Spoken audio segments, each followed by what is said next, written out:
fly fishing opportunities on a snake in the green. When you bring that up, all of a sudden my fly fishing hand starts to shake. And then you mentioned Lake Erie, which is in my district. We could talk about walleye fishing as well, but I won't do that. I want to focus my questions on the Undersea Cable Protection Act introduced by my good friend from Georgia, Mr. Carter. I think we all agree that it's important for us to balance the environmental interest and national security and economic equities and our leadership technology when considering the permitting of these cables. And so, Ms. Toombs, as we've discussed today, you've had a lot of experience working on the permitting process, and that's the key issue, the permitting process and siting process, lengthy siting process for these undersea cables. One specific example in your home state of California is the Grover Beach Cable Landing Station. Can you share any background on this project and how it relates to the issues we're discussing today related to undersea cables? Thank you for your question.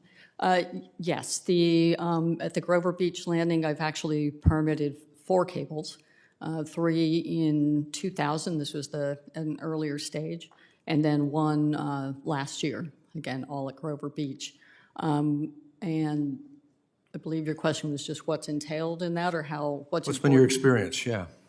My experience was that it is a very rigorous process, and the first round of cables, because this was early on, was a bit more arduous than the later one, and the reason for that was that it was new, it was an unfamiliar type of project to agencies, and so we did a lot of studies, resulted in a lot of mitigations that have been carried through over the years.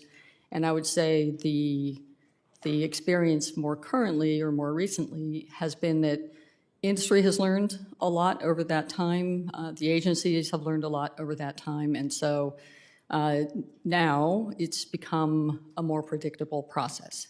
And so it actually was a process that was a little easier than it was the first time. But now those cables are in a newly designated sanctuary, and perhaps that's what you were getting at.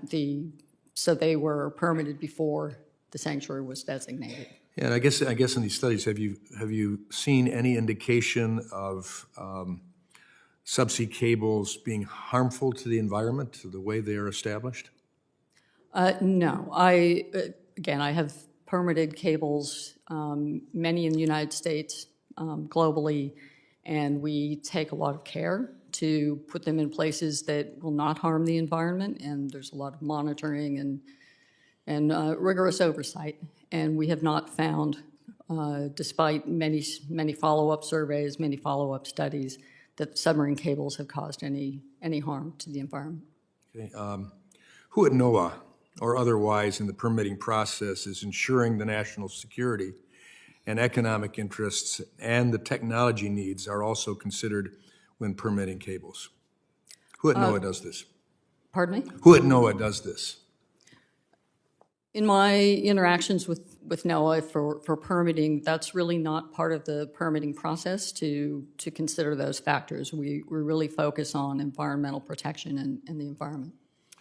Which are important factors. And I think that the sponsor of the bill pointed that out, so it seems that there ought to be some consideration taken for that. I guess my final question to you, Ms. Toombs, can you talk about the national security implications of route diversification rather than effectively funneling the cables through one location? Yes, I can. And one of the important factors about having diverse routes is so we don't have all the cables going into one location or congested into a location because of damage that could be caused that could really make our global networks susceptible to or being vulnerable to losing our communications with the rest of the world, with financial sabotage. Sabotage could be one, but it could be intentional, it could be unintentional. Unintentional, so yes. Yeah. Either way, it's damaging to our security. I appreciate it. I see my time has expired, and I thank the chair and yield back.